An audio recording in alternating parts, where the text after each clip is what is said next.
وہ صرف چند چیزیں ہیں، یعنی نیند کا گہرا آ جانا، نیند کا آ جانا کسی سہارے کے ساتھ، یا سبیلین سے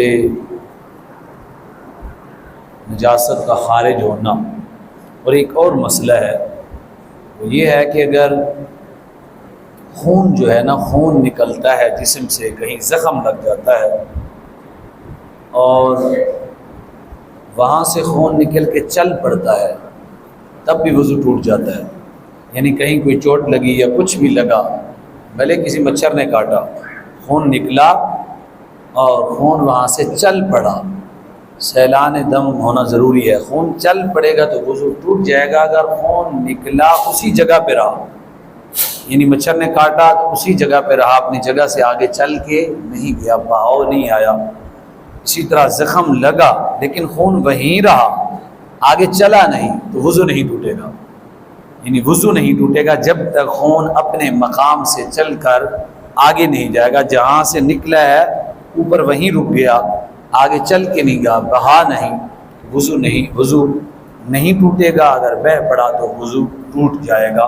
ایک یہ صورت ہے کہ جسم سے، کسی جسم کے حصے سے خون نکلا ہو تو اس صورت میں بھی وضو ٹوٹتا ہے، لیکن جب خون بہہ جائے، خون نکل پڑے۔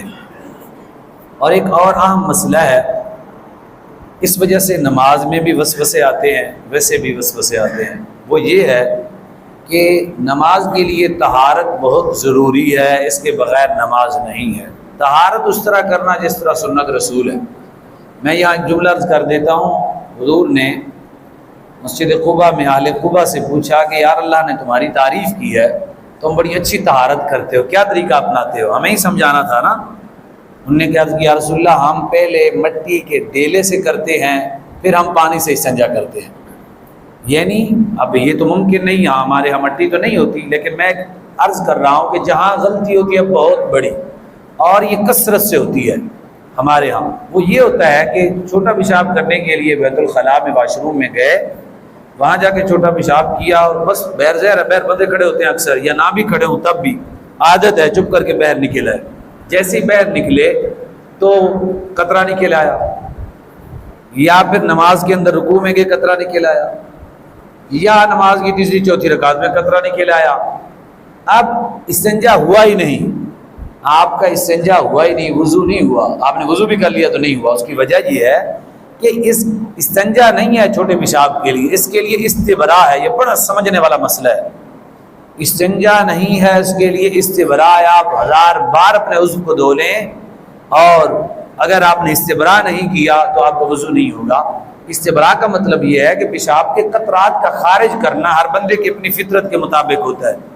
کچھ لوگ حرکت کرنے سے قطرے نکال لیتے ہیں، کچھ کھانسنے سے قطرے نکالتے ہیں، کچھ چلنے سے قطرے نکل آتے ہیں۔ یہ آپ نے اپنی طبیعت پہ غور کرنا ہے، جس کے ساتھ بھی ایسے ہو کہ میری طبیعت کون سی جگہ ہے جہاں سے قطرے خارج ہوتے ہیں، میں جب ایسا کروں تو پھر اگر تو حرکت کرنے سے کھانسنے نکلتے ہیں پھر تو ضرورت ہی کسی چیز کی نہیں ہے۔ اگر چلنے سے ہوتے ہیں تو پھر ٹیشو ساتھ رکھنا پڑے گا۔ تو وہاں جب آپ استنجا کرنا چاہیں گے تو پھر وہاں ٹیشو رکھیں گے اور تھوڑی سی حرکت کریں گے، اس کے بعد آپ استنجا کر کے یعنی پانی سے دھو کے واپس آ جائیں گے۔ اگر ایسا نہیں کریں گے تو آپ کا وضو نہیں ہوگا۔ یہ بڑا اہم مسئلہ ہے، تمام فقہاء نے لکھا ہے کتابوں میں، استبرا اس کو کہتے ہیں۔ کیا کہتے ہیں؟ استبرا، یعنی آپ نے قطروں سے اخراج کرنا ہے اپنے ذہن کے۔ یہاں تک فقہاء نے لکھا ہے، اس جملے پہ میں اختتام کر رہا ہوں، اگر کسی شخص کا گھوڑے کے اوپر سوار ہونے کے بعد قطرات خارج ہوتے ہیں تو وہ گھوڑے پہ سوار، گھوڑا دڑگتا ہے نا، اس سے اگر قطرے خارج ہوتے ہیں تو وہ اس سے کرے۔ ان اللہ طیب لا يقبل الا طیبا، اللہ پاک ہے اور وہ پاکی کو ہی قبول فرماتا ہے۔ تو یہ اہم مسئلہ تھا جی۔ ہاں جی، میں نے پہلے عرض کیا تھا کہ اگر ہوا خارج ہو جائے تو اس صورت میں استنجا لازم نہیں ہوتا جب تک نجاست ساتھ خارج نہ ہو، صرف وضو ہوتا ہے، وہ وضو کرتے ہیں، آپ وضو کریں گے۔ اللہ تعالیٰ ہم سب کو